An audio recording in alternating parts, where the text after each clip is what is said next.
It's interesting to note, isn't it, with Prince Harry and Meghan Markle, one of their very favourite mantras is talking about, well, particularly him, his mental health. It's all about how he left here, Great Britain, the United Kingdom, the Commonwealth, the British monarchy, all for the state of his mental health. He had to get out there to protect his family.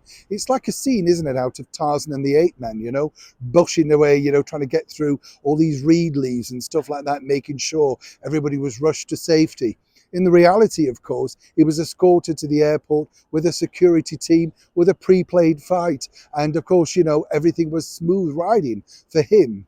But again, in this recent trailer and interviews, he talks openly about his battle with his own mental health. Now, let's not forget, he is being paid by a certain company to make sure he keeps flagging that up. And this will give a big audience to that particular brand. So don't necessarily fall for all the lines. A senior source close to the British monarchy over here in the United Kingdom told me it's always a one-way street with Harry and Meghan. And as ever, let me explain.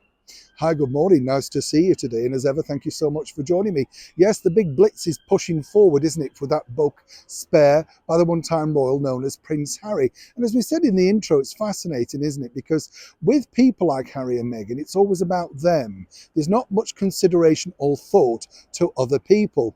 In that particular trailer, Harry also states that he'd like to have his father and his brother back, but then has gone on camera to trash them, basically saying that they're backstabbers and liars. Whichever way you want to dress it up, that's how it comes across. According to him, they were leaking stories about him and Meghan and not defending them at all against the media, because after all, according to him, he wanted a family, not an institution.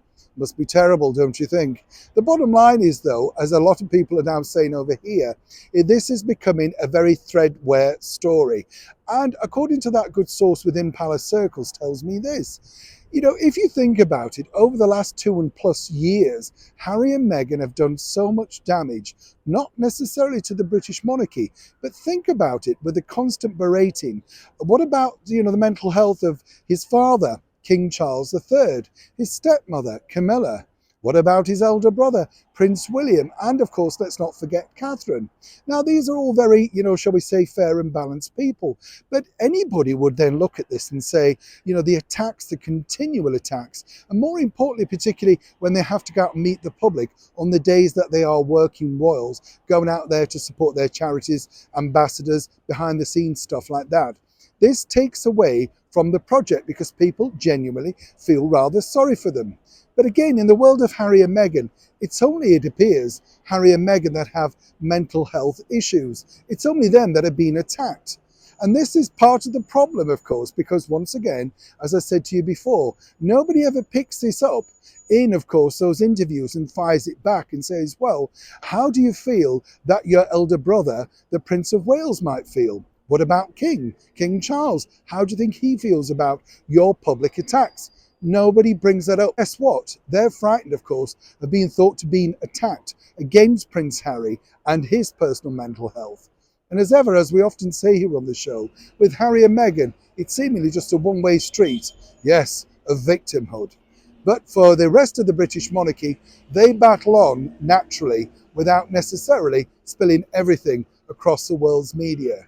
Now, who would you rather hear from? Neil Sean in the very heart of London.